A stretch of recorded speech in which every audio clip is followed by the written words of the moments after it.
Know when to walk away before you walk in. Those situations that we are thinking can't really cause harm or viable enough in our day-to-day life to have to confront it right away or to have to deal with it. Once you clock it, it's festering in that person, turning into resentment or turning into false narratives or way bigger scenarios in that person in all of that time that you don't spend together. Have the conversation in real time, or you can get out of it before you get into it.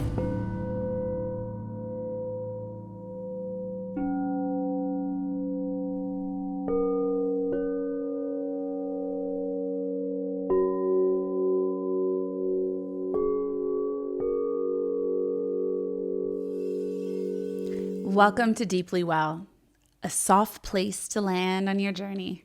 A podcast for those that are curious, creative, and ready to expand in higher consciousness and self-care. This is where we heal. This is where we transcend. Welcome back to the show. I am Devi Brown. Of course, this is Deeply Well. So blessed and happy and grateful to have you here. To have you in this sacred space, however you're connecting right now, whether it's on our YouTube, which if you haven't yet, subscribe, or it's on Spotify or Apple or iHeart or all the places we plug into. Wow. First of all, I cannot believe I'm recording this episode in September 2025. I cannot believe I've been telling everybody, I've been like, oh, it's the new year. It's 2026. Like I keep accidentally writing that on paper. And I'm like, oh, she's ready. She is ready to get into the new year, baby. 2025 has been something. I know something that we talked about on a recent solo episode I did, and I'm so curious how it's been landing, but really starting to do some of the slow nesting work necessary to walk into next year, feeling confident, feeling stable, feeling curious, feeling open. I think this is the perfect season, and we're starting to come out of eclipse season to really clean house. You know, I know a lot of times we talk about spring cleaning, but I myself am finding that I am deeply embedded in some fall cleaning. Like I have all these projects happening at the house. I'm cleaning out my garage. I'm giving out a ton of stuff. I'm doing all of these things that I used to kind of feel really connected to in the spring, but there's something, I have like this internal ticker that's happening.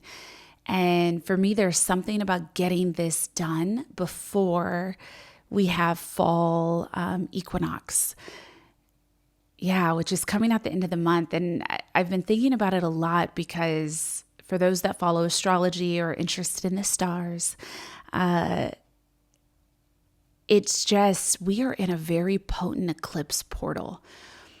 Almost everyone I meet right now, I feel like I've been kind of just really tending to home and kind of on a fake sabbatical. If you ask Samantha that works with me if I've been on sabbatical, she's like, stop saying that. You've been working every day.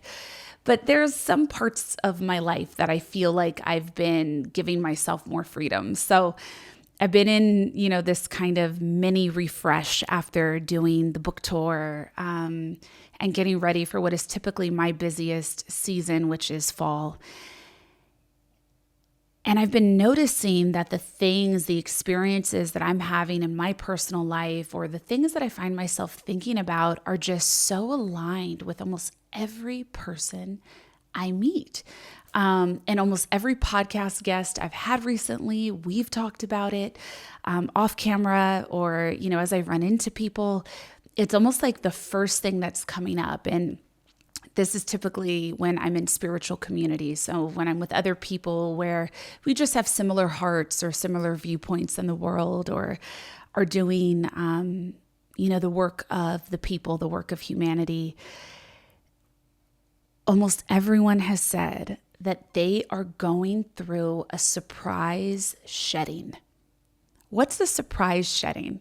Well, we talk about shedding a lot, right? Like it's a core part of what it is to be on the spiritual journey. And I know we've talked about it here. And something that I've noticed in my life is that anytime I am ready for new experiences, I don't want to always classify this as like when you're going to the next step or the next level, because it doesn't have to be tied in with success. But like if you're getting to the next level of your personal journey and all that entails, I think a lot of us are used to kind of having historic evidence and proof that you gotta sunset some people at every next step. Everyone can't come with you, right? That's what is said very often. Whenever I've encountered that in the past, it's felt different. This season, it's hit me in surprise ways where I feel that God has been like,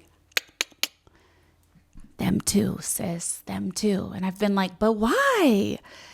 And then something will happen. I'll be like, oh my God, that's why. But I think it's just really interesting to have grace for the fact that this is the intended path too, that we don't always have to know that it's coming. And sometimes it's not done with big groups. Sometimes it's one or two people. Sometimes it's 50 or an entire, community or an entire place. But shedding people, places, and things is just natural evolution. It's natural evolution in the human experience, whether you're aware of it or not, whether it also encompasses your spiritual journey or not. It's how the human being moves through life. And it's funny, I was thinking about the fibers of that. I'm definitely in a season where recently there have been some people that caught me by surprise that were just not meant to be in each other's lives anymore for various reasons, all different reasons and not connected. But it's been fascinating to see because these particular situations, I realized that these people really existed deep inside of a blind spot. And what's so interesting about blind spots, especially if you do this work and you're striving to some level of mastery in your life, you're striving for healing, you're striving to be more, you're striving for your own level of excellence. I think a lot of us, when you do this work for a while,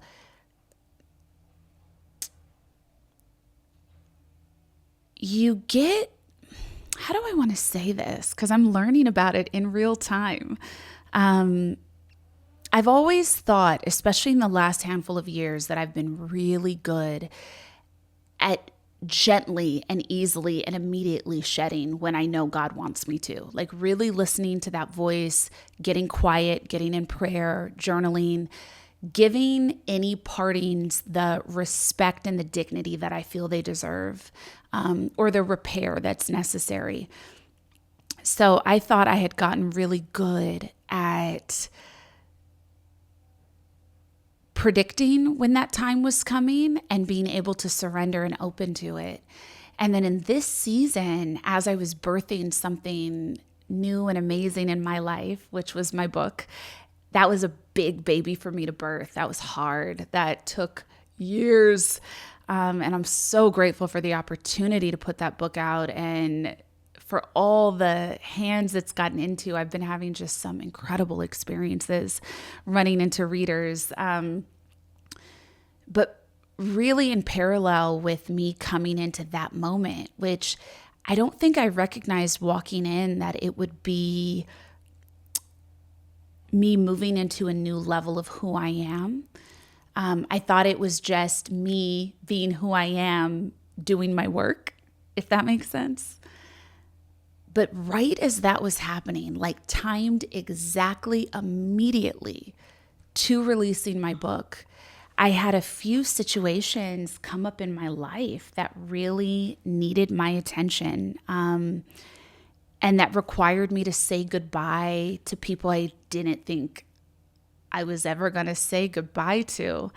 And people that, quite honestly, I didn't take seriously enough that I actually needed to say goodbye to them, and probably really should have a long time ago. The first moment, years ago, the first time I clocked something, the first time I felt something not being safe or right, or there being ulterior motive or something underlying, or just delusion or strangeness. It's taught me something new that I think is special for my life. And I think for those that are at this juncture of their journey, where you really have been in deep refinement, it's an opportunity to really get into the fibers and the weeds of all connections. I realize that I have a blind spot around making the necessary adjustments to who's in my life with people that I don't see often. Those are areas that I can kind of let just get a little disorganized. I'm very pristine with the active connections in my life. I'm very pristine with my closest friends, my daily friends, the people that I do life with here in Los Angeles. And most of them, gratefully, I've known 15, 20 years, or grew up together somehow, or have, some people that I've met here in the last 5 years since the pandemic, where we're just perfect fits and deeply connected. And so that part of my life feels so robust that whenever I have maybe not full alignment with people, but I like them, or there are some ways that we do connect deeply. Maybe we just have like really amazing convos when we're together, or have similar interests, or even have similar like breakthroughs or traumas that we've had. If they're not close, I let certain things that I clock and that I feel slide, because I feel like, well, I only see them a couple times a year. I only talk to them a few times a year. So I didn't think that it was necessarily that serious or that important. I thought that those relationships could exist in a little bit of dysfunction. And what God showed me in this new kind of refinement of my life in this moment is that now that you've cleared the path and the rest of your life is feeling healthy and supportive and just really aligned, like when you're with people that get you, that you can be safe with, you're safe to be the flawed person you are, which is myself included, y'all. Like, yes, I'm a healer. Yes, I am in pursuit of mastery in my life. And she's just a person juggling a lot of things. So it's just interesting. And I don't know who else this is for, but as I've been talking about this with a few people that I know we have like deep alignment in our missions and assignments, to find out they've been going through it too, or they've been having these surprises of like needing to urgently release or let go, or just go along with the other person's release with ease and grace. Everyone is kind of in the same space where it's just God saying, once you've committed to a path of mastery and precision, even if you think it doesn't matter, but you notice it, it matters, because everything you notice does matter, especially when you get to a certain point and those noticings aren't triggers. So I'm not saying that everything that triggers you, you have to respond to. It's when you've kind of moved past the state of feeling triggered and charged in your body, and now you're just making these gentle observations of, oh, yeah, I see that manipulation, or, oh, I see that unrest inside of them, and I know eventually that might not be safe for me. It's important to just deal with it, be with it, see it, act on it when it happens. Very long ago, probably when this podcast first started, but definitely in my first book, Crystal Bliss, I tell a story about how I have learned to truly listen to God's whispers and symbols before they become a punch in the face. And the way I used to phrase it is like, I will not be catching God's fade anymore. I will not wait for God and life to have to knock me to my knees to get something, when you can listen the first time when it comes in the form of a gentle whisper, the breeze across your face, the synchronicity, the catching something, the seeing something, the hearing something. And so in this season, what that really allows me to deepen and understand is, even in those situations that we are thinking can't really cause harm or aren't really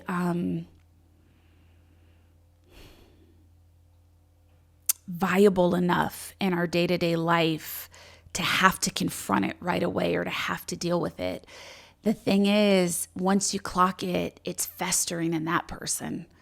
Once you clock it, you may forget about it and it doesn't really affect you, but it is growing and churning and festering and turning into resentment or turning into false narratives or way bigger scenarios in that person in all of that time that you don't spend together. And so no matter how small it seems, no matter how, just minuscule it seems, whatever it is, whatever that thorn is, just deal with it in real time. Have the conversation in real time, or get out while you can still distance yourself with love and still send kind of support and love and good energy to the person. But stop interacting the moment you feel it. Whether it has to become a big conversation or, again, it's just a gentle release and now you're not actively pursuing being in connection, do it in real time. Do it in real time. And I think that is the next level of what it means to shed. When we're at different points of the journey, the sheds are really big, and a lot of them require hard work to pull ourselves out from. A lot of it requires time to heal and get away. But when you get into certain levels of your path, you can refine by the gentle clocking and the gentle whisper, and you can get out of it before you get into it. That is a phrase that came to me actually when I was in high school, maybe high school or the beginning of college. I remember I was dating some child, and it was not a fit. And God gave me this clear whisper that said, know when to walk away before you walk in. Whereas I think previous to that, I would just hear it in the way that would be said, like, you got to know when to walk away. But it's like, no, we should be getting to the point on our journeys where we don't just have that perfect timing of when to leave a room. We also know when we should not be walking into the room, when we should not open the door at all. And I think that's the place that I'm in. And I'm grateful for the lessons that I have learned in the last few months and the people that, God bless them, I get to release and have distance from, and have freedom from the dynamic. And so, yeah, it's just interesting. That is the lesson I'm embodying right now. It's something I knew. It's something that has been repeatedly presented to me in different forms. And this is the season I get to know it in an even more micro kind of highly specific, detailed kind of way. And I feel really grateful for that process. And I've been letting myself kind of sit in it, because I think there are some things that we can definitely heal in the blink of an eye, in the twinkle of an eye. And then there's some things that we should study, some patterns, some dynamics, some ways of operating. And then there's also time to heal and to grieve and to let yourself move through the full wheel of emotion for every situation. So it's been so interesting to be in that space lately and so freeing. And I think another way that God so beautifully teaches us is through contrast. Not everything has to be through experiencing complete kind of opposite ends of the spectrum of the polarity. Sometimes it's just kind of the light contrast of seeing, oh, this is black, this is white, or, this is the opposite of that, or this is another facet of what that can look like. And yeah, that's been so beautiful to be kind of so surrounded by love and so much support in an important moment and meaningful moment of my life, to where it really gives you a glaring kind of polarizing understanding, actually, of when that true, authentic support and love is actually not present in another person that you love and that you respect. And so, yeah, so many things to learn. And it's also so cool because it's like if we look at the history of our lives, and, I'll speak from my personal experience, every time I do that, and just let it happen, so much space opens up in my life and so much opportunity to be creative and to make new things and create new things and meet even more people that are ready for the depth of your life and ready to hold their own stuff. I think that's what I'm so excited about in this season of my life. It's like understanding that in doing the work of humanity and doing the work of servant leadership, of well-being, I'm deeply in the trenches in my work with the people that I work with, and I get to pour and pour and pour, and I have no expectation at all of being poured back into when I'm in my work. My work is to be a faucet, baby, and I show up in that way. But when it comes to the more refined parts of my private self and my private world, I really require that everyone in that space that I'm working with, on the back end level, that I'm in friendship with, that I'm in family with, that I'm doing life with, it all has to be evolutionary, be nourishing, but also be independent. I need people in my life at this point that know how to be with themselves, that love themselves deeply, that know how to process themselves, that aren't looking to siphon my personal confidence or siphon my peace and wear it. They have it inside. They are it inside. Because that's the mirror that I require now. And I think for so many listening, that may be the mirror that you require, and if that is the case, let's send people off with grace, with love, with dignity, with respect. Even if they're not extending that to us, let's let go with ease, in full trust and faith, in our path and in the divine, and really in the truth and the history of our life. How life plays out for you. But really think about, and I think that's some of the soul work for today, when you are in friendship and community now, and not everybody is going to be in the place that I am right now. Some may be in an even more elevated in consciousness space, and some may be a few rungs on the ladder, headed in that direction. But it's important to be truthful with ourselves about what do I actually require and need in the people that I'm choosing to say I'm close to, that I'm choosing to have in my personal life or in my home or in the inner chambers of my heart. What I require are people that love themselves and really love their lives, don't feel that things are lacking in their life, don't feel deficient in who they are as a person. I am not saying that any of those things are wrong or bad, because we all of us, including myself, have our seasons of feeling that way. But if you are in a place where you're in deep surrender to your life, you are in deep communion with God, with your faith, you are in practice with yourself, you are emotionally regulated, you are in service to others, and even on your hardest day, you really do love yourself. You really do love your life and see the beauty in everything that led you to this moment. If that's the place that you're in, it would not be wise and could potentially be dangerous to have people in your close proximity that don't feel that way about themselves in their lives, because even if they have the best and highest attempts not to,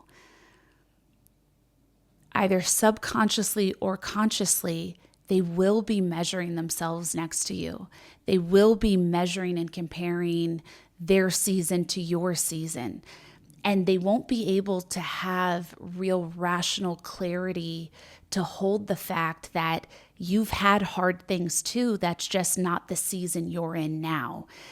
So they'll be judging themselves based on where you've arrived, but they won't really bring into that awareness all the things it took to get you there, or all the things that you've already been. And it's just kind of human behavior.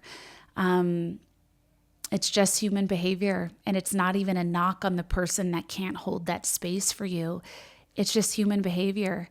And until they get out of that space, they're not really going to be a safe space for anyone, especially not their equals, and especially not anyone they're viewing as having what they want in any capacity, whether that is tangible physical reality or just an inner sense of peace and purpose, or if they're judging you based on the way other people treat you. There may be a jealousy that emerges for the fact that people in your life love you, or that you feel content, or that you're not collapsing when life presents challenges to you. Sometimes that's hard for people to see. And they're just hoping, like, why can't she just stay down? And again, it's like, I have grace for that, because when you're in a hard place, it's hard. And if you don't see a way out for yourself, you may not trust or believe that another person is authentic in who they are, or you may really want that and feel frustrated that they have it. And so I think we're looking at two things right now. If you're someone that's reached a certain level in your life and require a new reflection to be present in your relationships, you're looking for someone that can really mirror what you are right now, because that's how you continue on to grow, and that's where you're safe, because you can reflect that for each other. It's important in your inner chamber world that you find more people like that are actually more of a clear reflection to who and what you are in this moment. On the flip side of that, if there's anybody listening right now and something that's coming up for you is that you may be a friend in this season that is having maybe irrational reactions or hard reactions or extreme reactions to someone in your life or people in your life, because you're viewing them through the lens of where they're at and where you're at. It's important to notice that, because I'm sure you don't want to cause harm. Who does? Who really does at the core soul level, unless, you have a certain kind of disorder. But, if you're that person right now, I just want you to know, like, that is okay that you're feeling envious, jealous, or angry, or frustrated, or judgy, or comparative, or exhausted, or angry. that things are working differently for other people. That's fair and that's valid. If you've gotten to that point, I can bet you've had some unfair experiences, or I can bet that things just may be feeling extremely hard. And maybe you're not always that person or haven't always been that person. Or maybe you have, because that's been the way you've learned to react and respond. Either way, it's something that can change. That doesn't have to be your full-time reality forever. It can just be a season, or that can be where the work lies.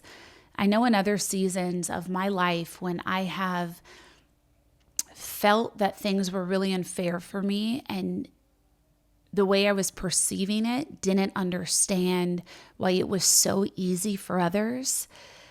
They were false equivalencies. Like, no one is your exact copy, right? So you're comparing yourself to someone based on a couple of things you think are relatable to who and what you are, but that's not the totality of what that person is. So I think often when that happens, it's like this false equivalence. And so there is no way to climb out of that labyrinth, that circle that creates inside of you. You have to zoom out. So if that's the place in your life, like, there is a path to you releasing those things that are in your way and releasing the frustrations, and also finding a friend group that could feel more supportive for where you're at, that maybe doesn't feel so out of reach or so triggering or so,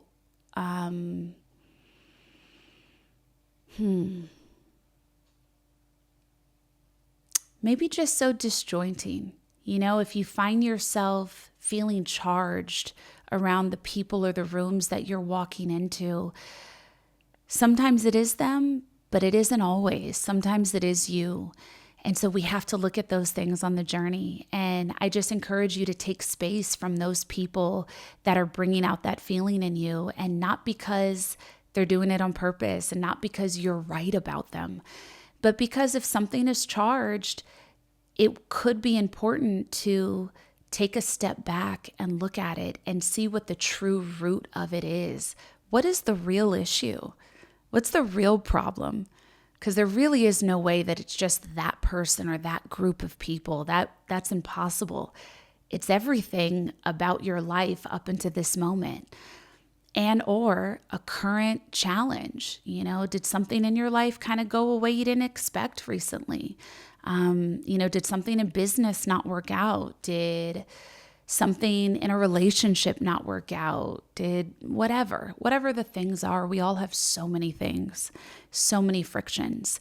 But I think that's the next level of the work that we need to do, is recognizing if there are people causing harm in our lives, even at the smallest scale, and is there opportunity to remove that? And are we causing unnecessary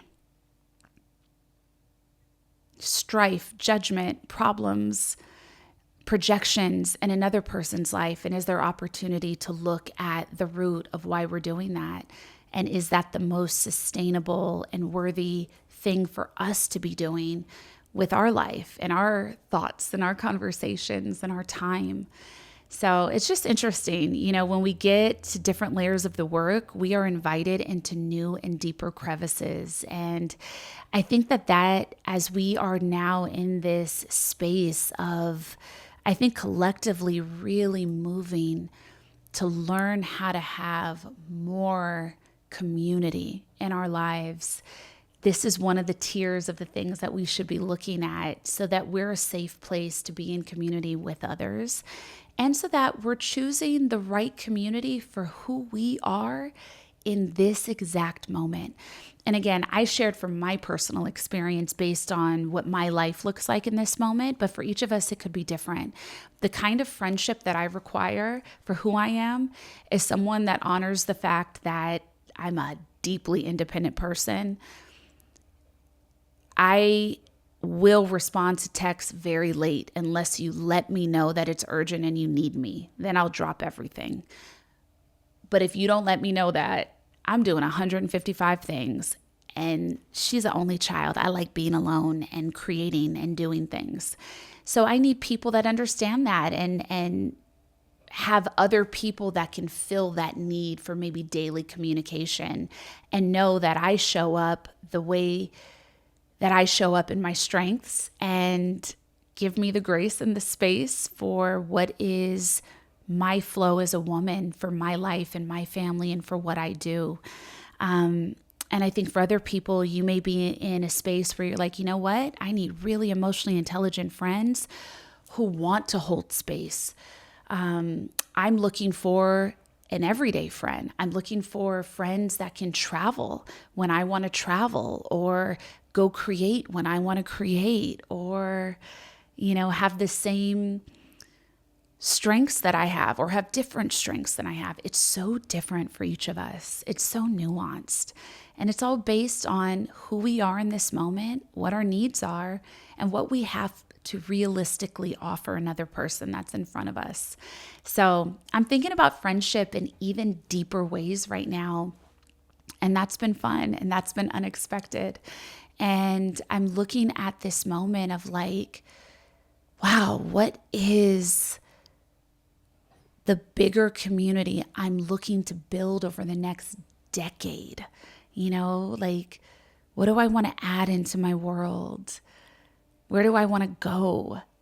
What do I have to offer community? Yeah, it's fun. It's creative. And all of it is always an opportunity. So I don't know if anybody else is relating to that, but the fact that literally in the last week, and this is the first time I've even really been sharing with people some of what my inner landscape has been thinking about and processing in the last couple of months. I just started sharing about this with a few people, like literally the last week to 2 weeks. And when I tell you, every single person has said damn near the exact same thing to me, like down to the specificity of like the kind of person, the conversation, the ways you spent time, the thing you clocked, the way it made you feel. Like everyone with their own cast of characters and their ecosystem is having identical situations. So because of that, I was like, let me do a show about it. So if you have noticed that this last season, this last quarter has been kind of an impromptu, unexpected maybe season of not necessarily even big shedding, but small refinements and new protections and new value systems. Did you feel called to raise the bar on who has access to you in your life? Maybe the way that I did, then I encourage you to think about this episode more deeply and journal about it today. And the soul work that you have on the table today is to really write down what pattern emerged as this season came into your life. What did you notice about an original wound?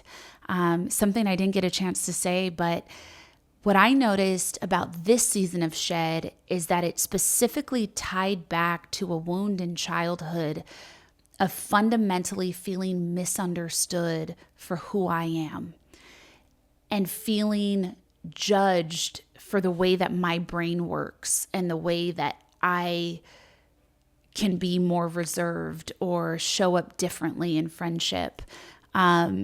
I realized like, oh my God, the first time I felt misunderstood by friends was like in this grade.